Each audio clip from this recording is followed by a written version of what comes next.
All right, read the title. Why eating more helped me lose weight? No cardio. I didn't add cardio. I didn't increase my steps. I actually ate more food, but my fat loss didn't stop.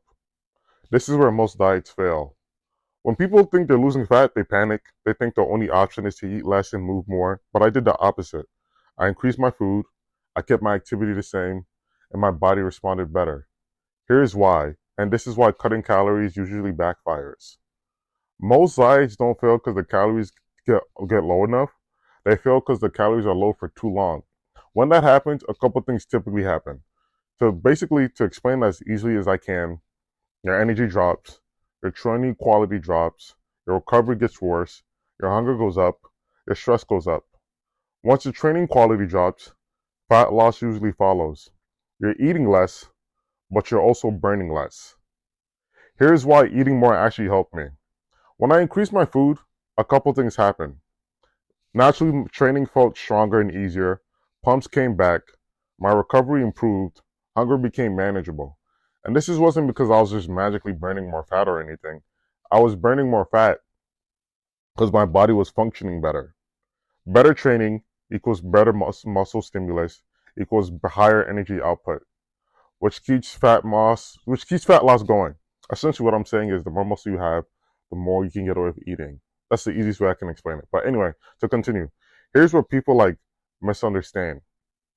Eating more doesn't mean overeating. It means returning your body to a level that can sustain itself. There's a difference between like a controlled increase and just eating for the sake of eating. The goal isn't to eat as little as possible, it's to eat as much while still trying to lose fat. Now here, this is where this is applies. This approach, that's definitely. Oh wow, that was a tongue twister. Anyway, I'm gonna leave that in the video. This approach definitely applies when you're always feeling hungry. You feel like your workouts aren't really like coming to the best. You feel exhausted. You feel like you're stalling for weeks. If this is you, cutting usually means that things may get worse, not better. So if there's one like before I get to like my massive takeaways, fat loss isn't always about eating less. It's about keeping your body in a state where it's still willing to give up fat. Whether that means you have to increase your calories, you got to make sure you're not as stressed, like because essentially your body's gonna try to fight back in a sense, and sometimes it pulling back and eating more would let performance continue overall. Now, if you're stuck right now, I'm gonna assume it's not that you don't know what you're doing. It's just you need to plan better and strategize better overall. Now, over like in the upcoming weeks, I plan on making more videos on like when to eat more and how much to eat. But for the most part, I just want to make like a generalized overview. So essentially, muscle building is one of the best options we have in order to like eat a good amount. A perfect example is we'll use me as an example. I want to say like my maintenance is 3,000, 3,500, or 3,500. Like you can't get an exact science, but you could get somewhere like that. And I could cut anywhere between 2,400 to 2,800 essentially. So when you consider that, for some people, that's like, oh wow, you're still having a good amount of calories. And it's because I've built a decent amount of muscle where I don't have to do any like crazy crash diets. Like you know how there's certain people like they like to do like 1,000 calorie diets, 1,500 calorie diets. And those things like work temporarily, but the body's smart. Your body's gonna easily adjust to things like that.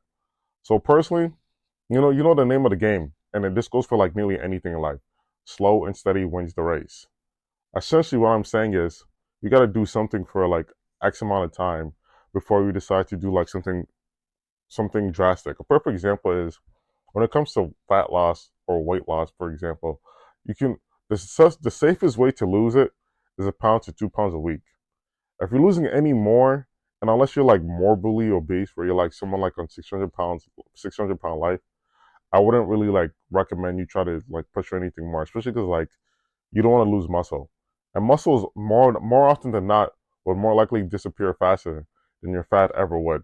Now, that's enough of my rambling. Essentially what I'm trying to say is like there's a certain time and place to do everything. So don't do a crash diet. Try to stick to something simple, because simple things can be the reason why your workouts don't feel how they used to, your recovery isn't as good as it used to be, and your hunger is like, granted, you're going to be hungry when you're losing weight. That's part of the process.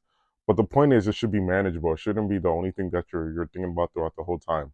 Anyway, that's essentially basically what I wanted to talk about today. Hope this helps.